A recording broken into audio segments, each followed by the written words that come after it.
Hey YouTube, this is Jaden coming at you from Team Shadow Strike with a deck profile. As you recall, the last Gold Paladin deck profile that I gave you guys was my Platinum Ezel Liberator deck. So Platinum Ezel with break rides and that nature. But I wanted to try another version, and this, while I still love the Platinum Ezel Liberator deck, this is just... it seemed more consistent. Even though the Platinum Azel deck seemed really consistent to me as well, this one just seemed to flow a little better. Even though both of them were, in my opinion, they're both really good builds. Because I feel I know Paladins really well, since that's pretty much my favorite three clans. So I made some changes to the deck to make it more just a pure Liberator deck right now. This would be a lot better if we got set 10 before 11, but...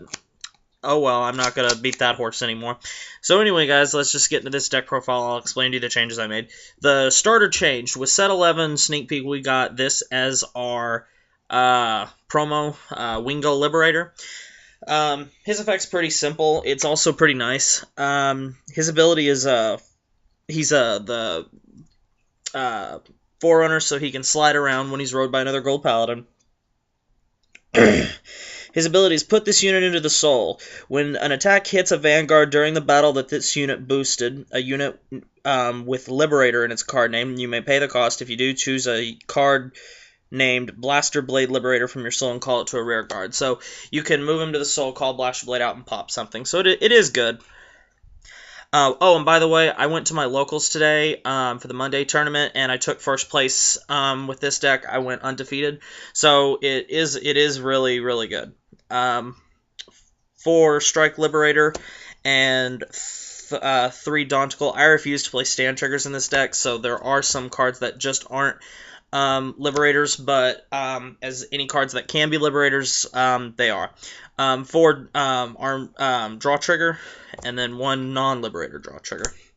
And then we got our 4 heal triggers. For our grade 1s,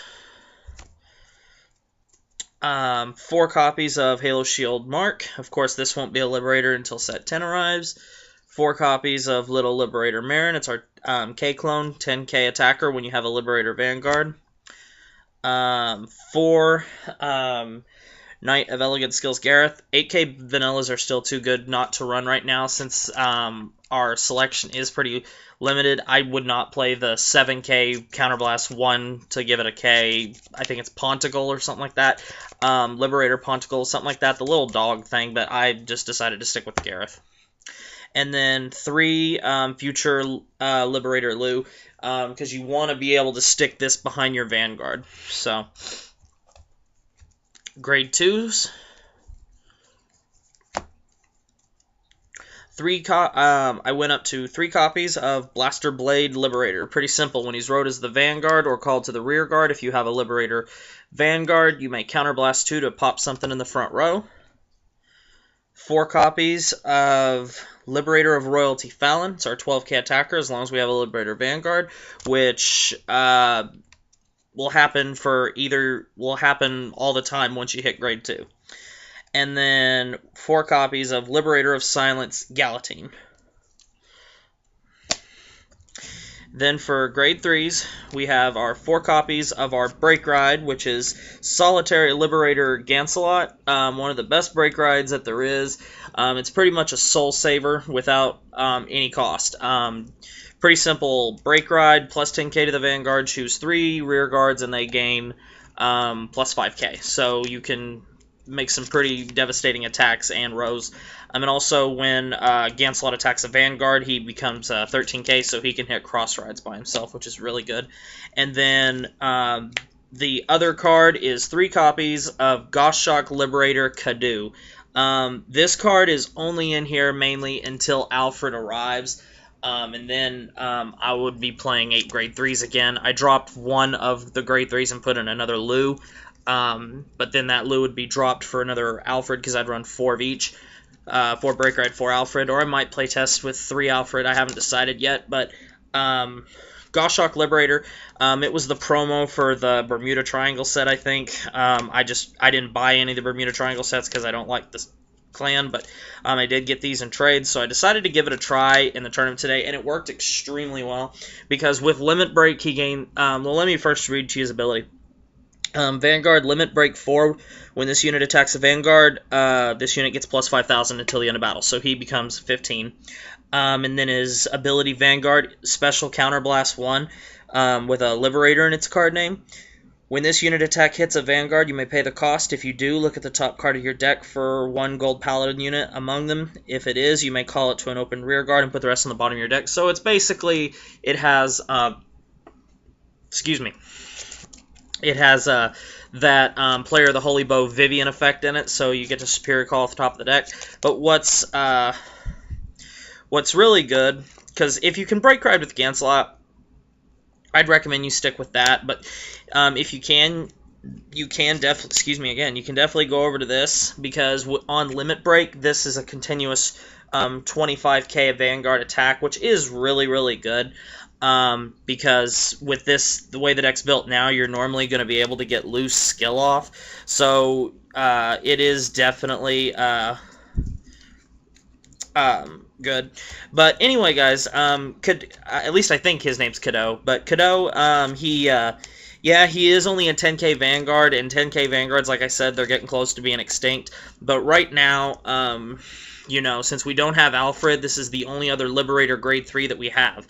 So I decided to just go straight Liberators, and it's working pretty well. The reason I went down to 7 grade 3s is I don't like having a bunch of just grade 3 10s anymore, because I figure I'm only going to use 1 at most.